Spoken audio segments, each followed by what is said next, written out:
Hello there once again, and welcome into another JayMac Snack. Today is going to be about election fraud. Not about whether or not there is election fraud. I think we can all agree that there are small individual levels of election fraud every single election. And I really don't even want to talk about whether or not there is widespread voter fraud. I want to talk about evidence, but the severe lack of evidence when it comes to President Trump's history with election fraud.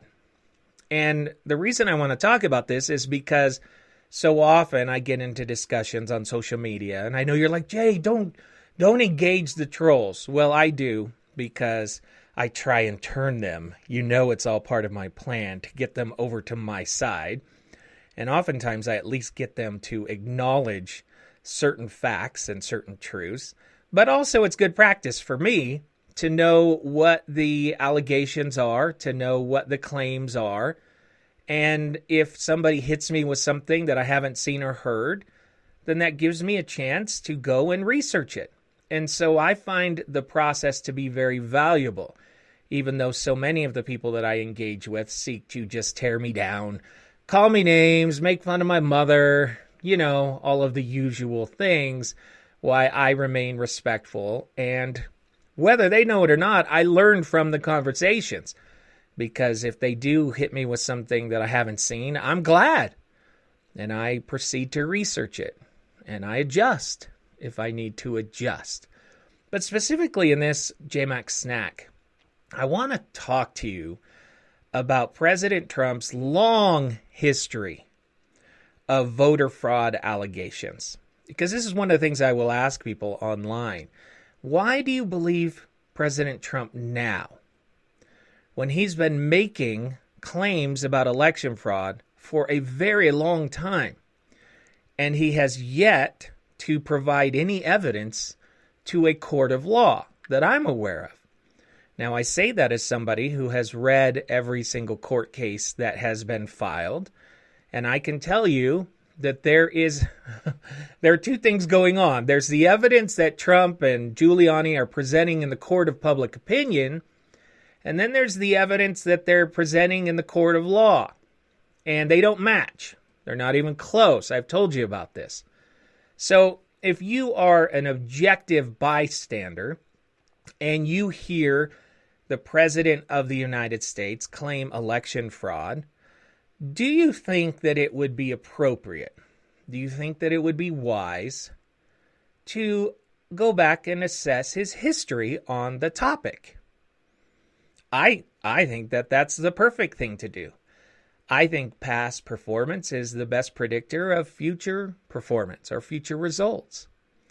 And because I've been covering elections for 20 years, because I've been covering President Trump since he came on the political scene, I have a very clear memory of his history with election fraud.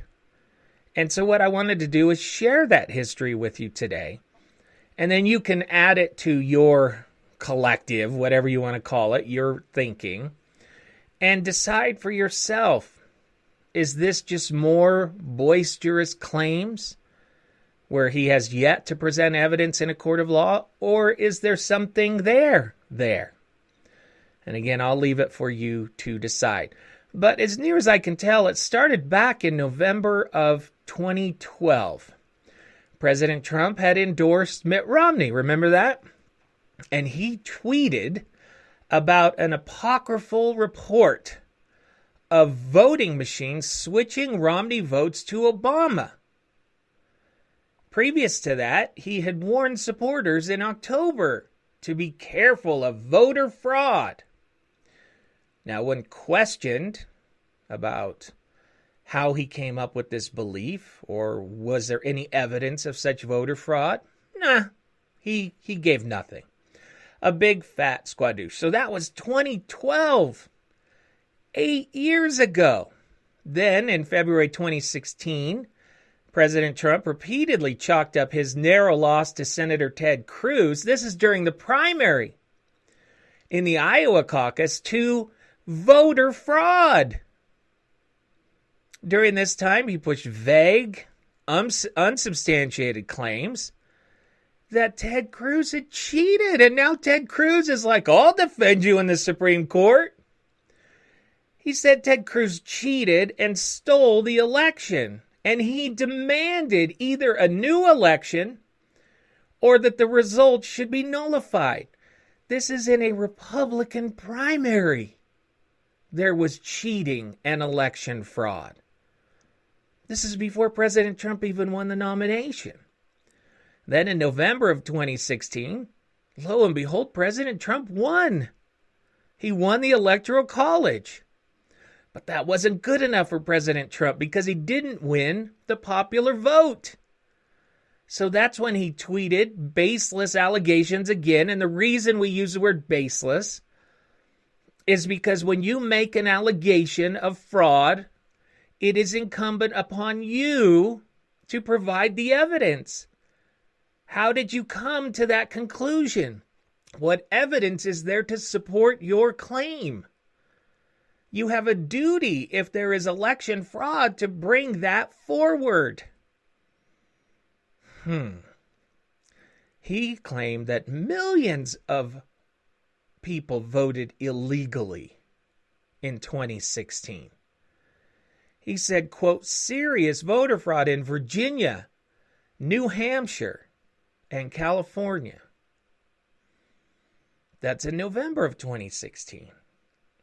Now let's flash forward to November of 2018. He took aim at Senate elections in Arizona and in Florida. This was and the gubernatorial race in Georgia, falsely claiming Florida counties, quote, miraculously started finding Democratic votes. And he proposed a new election in Arizona because of unexplained electoral corruption. Unexplained. It's a bit much, don't you think? And then before our election actually happened, for weeks on end, he complained about the voter fraud in mail-in ballots. Did he provide any evidence of that? No.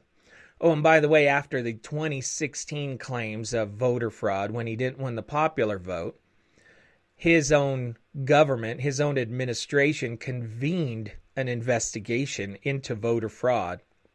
They went and searched everywhere to try and find it. What did they find? Oh, an individual case here, an individual case there, but no widespread voter fraud. And that has been the history. And then on November 3rd, when President Trump finds out that his early lead is dwindling away, he comes out and claims voter fraud. And you know what? If we know his history at all, even if he had won again, he would not have won the popular vote. And guess what? He would have claimed election fraud again. Because that's what he does when he loses. Or when somebody he likes loses. It could never be that the people didn't choose him. No, it's only that there was widespread voter fraud. It's the only way he can explain to himself that he lost in something. Because he doesn't know how to lose.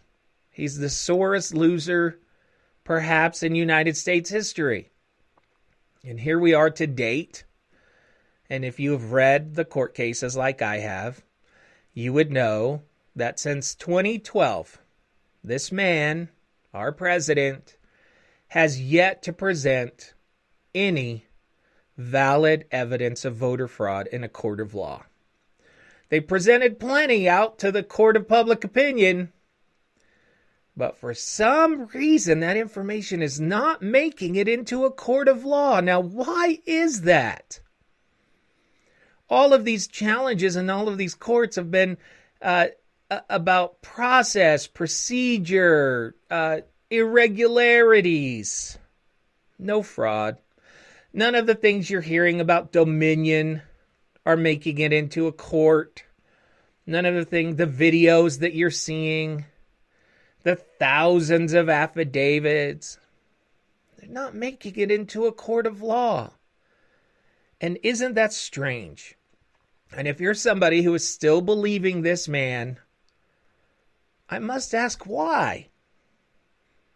Since 2012, he's been playing this game in regular primaries, Republican primaries.